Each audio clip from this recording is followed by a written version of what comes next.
इस वक्त अल्लाह रहम करे, लेकिन बेरूत के अंदर एक खौफनाक किस्म की तबाही फैल गई। 250 के करीब लोगों की जानें चली। इजराइल के कारण ये और ये ख्वाजा आसिफ क्या कह रहा था, हमारे दुनिया में दो ही दुश्मन है, एक तो हिंदू है और एक ये इजरायली है। लेबनान पर इजराइल ने बड़ा हमला किया है। 1 मिनट में 160 बम गिराए गए। 50 फाइटर जेट्स इसमें शामिल थे।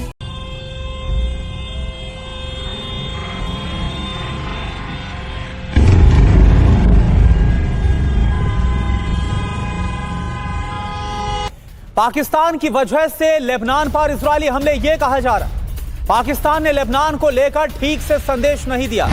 ईरान की डिमांड को बदलकर अमेरिका को भेजा था। वो तुम्हें ये बीबी की गेम समझ ही नहीं आई, ट्रंप और नेतन्याहू का गेम तुम्हें समझ ही नहीं आया इन्होंने क्या कि सिर्फ और सिर्फ 10 मिनट में 100 से ज्यादा मिसाइल वहां पर मारे गए, मुख्तलिफ इलाकों पर मारे गए और इसराइली हमलों में होने वाले नुकसान सैकड़ों में होने का खदशा है, यानी कि सैकड़ों की तादाद में जानी नुकसान हुए। अब मुज़ाकरात देखें, या तो अमेरिका ने ईरान के साथ जो मामले पर शहबाज शरीफ के साथ धोखा किया या शहबाज शरीफ ने ईरान के साथ धोखा किया। अब दोनों में से एक बात जरूर हुई। हिजबुल्लाह का सबसे बड़ा decisive blow in the history of Hezbollah, Lebanon में national mourning flag is flying आधा और hundreds of Hezbollah men, hundreds may have been eliminated, maybe it can go into thousands, I don't know, hundreds में। Pakistani ambassador ने CNN को interview देते हुए ये बकायदा से ये एक दफा फिर उन्होंने कंफर्म किया कि यस, इस सीज़फायर के अंदर लेबनान शामिल था। ट्रंप कह रहा है नहीं था। जंग खत्म होने के इम्कानात नजर नहीं आ रहे। ये जो मुज़ाकरात की तैयारियां बिलाशुबा आपको नजर आ रही हैं, बड़े अरूज पर नजर आ रही हैं। नायब सदर के इस्तकबाल के लिए पाकिस्तान में सिक्योरिटी अलर्ट्स है, ट्वीट्स हो रही हैं, लेकिन ईरान की तरफ से जो स्पीकर उनके मोहम्मद बाकर गाली वो जिन्होंने आना है 10 पॉइंट के प्रपोजल पर, तीनों शराइत उन्होंने कहा अमेरिका ने खिलाफ वर्जी कर दी है। 100 से ज्यादा जो टारगेट्स हैं लेबनान के अंदर उनको वाइप आउट कर दिया गया है। इतने डिस्ट्रक्शन करी है कि 100 से ज्यादा इनके जो हिजबुल्लाह के लोग हैं वो मारे गए हैं। नमस्कार दोस्तों, स्वागत है आपका भारत नाउ में। दोस्तों, सीज फायर को लेकर पाकिस्तान बहुत बुरी तरह से फंस चुका है। पाकिस्तान की एक गलती लेबनान को बहुत ही भारी पड़ गई। पूरा मामला क्या है तो मैं आपको बता दूं। पाकिस्तान जिस तरह से मीडिएट कर रहा है ईरान और यूएस के बीच में जो सीज फायर कराया गया, उसमें लेबनान को लेकर पाकिस्तान ने किसी भी तरह की कोई भी क्लैरिटी नहीं रखी, जिसकी वजह से इजराइल ने हमले किए हिजबुल्लाह के ऊपर लेबनान के अंदर। न्यूज के अंदर बताया जा रहा है तकरीबन 10 मिनट के अंदर 150 से भी ज्यादा इजरायली हमले किए गए, जिसमें हिजबुल्लाह के कई लोग मारे गए। इसके चलते अब ईरान पाकिस्तान की कॉलर पकड़ रहा है कि आखिर लेबनान को क्यों नहीं बचाया। दूसरी तरफ यूएस भी पाकिस्तान को साफ साफ कह रहा है कि ईरान के कहे 10 पॉइंट हम कचरे के डब्बे में फेंक रहे हैं।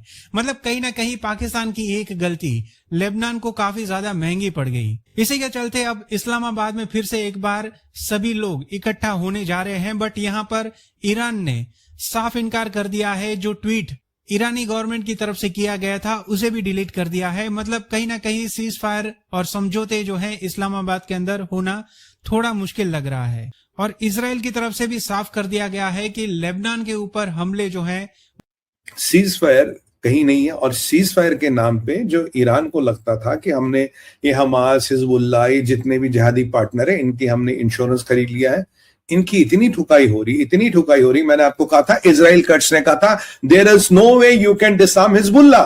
वहां हर तरफ गिरती हुई बिल्डिंग्स, धुआं और बारूद का जो ढेर है, और नेतन्याहू फखरिया कासमिया पुल पर हमला और दरियाए लतानी तक पहुंचने के सारा इलाका तबाह करने की, वहां के जो सहाफी हैं वो जो बता रहे हैं कि हालात यहाँ बहुत खराब है, हद से ज्यादा। इजराइल ने क्या बोल दिया? इजराइल ने बोला है कि लेबनान कभी भी पार्ट ऑफ द डील नहीं था। डील ये है कि ईरान की ठुकाई नहीं करनी, हम बाकी जगह तो कर ही सकते। वहां पर लाशें गिर गई लेबनान में, यानी कि इस्राइल ने मुज़ाकरात पर पानी फेर दिया। वो कहने हम किसी भी किस्म के ईरान के साथ मुज़ाकरात नहीं करें। अब डोनाल्ड ट्रंप की भी स्टेटमेंट आ गई कि हिजबुल्लाह जो है मुआहदे में शामिल नहीं है। ईरान कहता है कि जब तक आप लेबनान की जंगबंदी नहीं करेंगे हम आपके साथ बात नहीं करेंगे। यानी कि इस्लामाबाद में जो होने वाले मुज़ाकरात हैं वो एक मरतबा फिर से कटाई में पड़ते हुए दिखाई। हिजबुल्लाह की जितनी मौतें हुई है उतनी आज तक नहीं हुई। हिजबुल्लाह का जितना नुकसान हुआ आज तक नहीं हुआ। हंड्रेड्स, लेबनान कहता है हंड्रेड्स क्या थाउजेंड्स में भी फाइटर्स आर डेड। इतना हालत खराब है। 10 मिनट में 100 बिल्डिंगें टारगेट की गई, 100 ठिकानों पर हमला किया गया। और अनफॉर्चुनेटली इसमें केवल हिजबुल्लाह के फाइटर्स हैं। Unfortunately some civilians would have also lost their life. Our heartfelt sympathies for them and they should have not been killed, but war है, कोलैटरल डैमेज होगा, ये हुआ है। और Hezbollah has been kind of gone. Hundreds of Hezbollah men killed एक दिन में। Hezbollah है, हमास है, हाउतीज हैं, या इराक के अंदर जो आपके टेररिस्ट बैठे हैं उनको ठोका जाएगा। यह मैसेज मोदी जी के लिए भी है कि भाई आपको मालूम है कि पाकिस्तान में कहां कहां इनके कॉकरोच बैठे हैं, जाके उड़ा दीजिए। इजराइल वही काम कर रहा है। इससे पहले कि हिजबुल्लाह इजराइल को तंग करे, इजराइल ने उनको ऊपर भेज दिया कि ऊपर जाके 72 होर्स को आप जाके तंग कीजिए। 10-point proposal is in the dustbin। या अल्लाह, क्या हो गया ये? पाकिस्तान की इतनी हालत खराब हुई है कि वाट लग रही। पाकिस्तान कह रहा है कि सीज फायर ब्रेक हो रहा है और इसका जिम्मेदार इजराइल है। ऐसी वाट लगा दी ट्रंप और नेतन्याहू ने। मैंने कल एक वर्ड यूज किया था, इससे रिसेस, ये भी रिसेस है, जो रिसेस होता है ना, swear to God exactly this is the word used by Benjamin Netanyahu, it's a recess. कहानी अभी इंटायर गल्फ के अंदर दोबारा से आग शुरू हो गई है। ईरान डेस्परेट है दोस्तों। हमारा इंडियन मीडिया पता नहीं क्यों इनको मुसलमानों से इतना ज्यादा प्यार है कि मुसलमान का हलाला हो गया, उनके पजामे में घुसोड़ दिए गए मिसाइल्स, लेकिन ईरान जीत गया है। वाह, चलिए कोई बात नहीं, मुसलमान कभी हारता नहीं होता, इनको जूते भी मार दो। कहता है यार जूते ही मारे हैं, कोई इज्जत थोड़ा खराब करी है। तो वही हाल ईरान का भी है। They are completely choked off. इसलिए वो क्या कर रहे हैं, वो कहते हैं जी स्ट्रेट ऑफ हॉर्मुज को हम चोक कर देंगे। स्ट्रेट ऑफ हॉर्मुज जो कल कुछ घंटे के लिए खुला था, दोबारा से बंद कर दिया गया है। देखिए, अगर मैं आपको बताऊं कि सीज फायर लगभग खत्म हो गया, अगर मैं आपको बताऊं सीज फायर टिकने वाला नहीं, जो मेरा असेसमेंट है ये नहीं टिकेगा, अगर मैं बताऊं पाकिस्तान में मीटिंग का कुछ आउटकम नहीं होने वाला, अगर मैं आपको बताऊं ये ट्रंप और नेतन्याहू की चाल है, इन्होंने इनकी ऐसी तैसी कर देनी है और इनको ऐसा ठोकना कि पूछिए मत। अब ईरान ने ट्रंप को धमकी दी है, वाह वाह वाह, बोला कि अगर सीज फायर चाहिए, अगर सीज फायर जारी रखना है तो ये लेबनान में इनको रोको, यहूदियों को रोको। और जेडी वेंस ने क्या कहा? जेडी वेंस ने कहा भाई लेबनान तो कभी एजेंडा में था ना। ट्रम्प ने कहा Lebanon was never part of the deal. Lebanon हमने कब कहा? अबे तुम ईरान की सोचो, तुम्हारे ईरान की लगी पड़ी है, औकात तुम्हारी दिख गई है, मतलब फट चुके हो, और लेबनान में जिहादियों को बचाने के चक्कर नहीं लेबनान को बचाओ। Lebanon, what the hell has Lebanon what to do with this?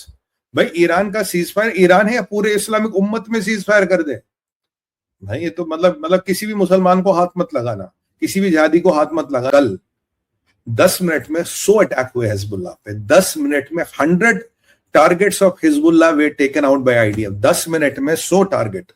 जहां नईम कसीम रहता, वो पूरी बिल्डिंग, उसका घर नहीं, उसका फ्लैट नहीं, वो पूरी building, that complete building was brought down. Complete building. मैंने आपको बोला था Israel is going to go on rampage, वो नहीं मानते फिर। और इजराइल पे कोई सीजफायर लेबनान के परिप्रेक्ष्य में, हुतियों के परिप्रेक्ष्य में जारू नहीं, पीएमएफ के परिप्रेक्ष्य में जा, पीएमएफ को भी ठोक दिया गया। पीएमएफ की तबियत से ठुकाई की गई है। They have lost multiple fighters.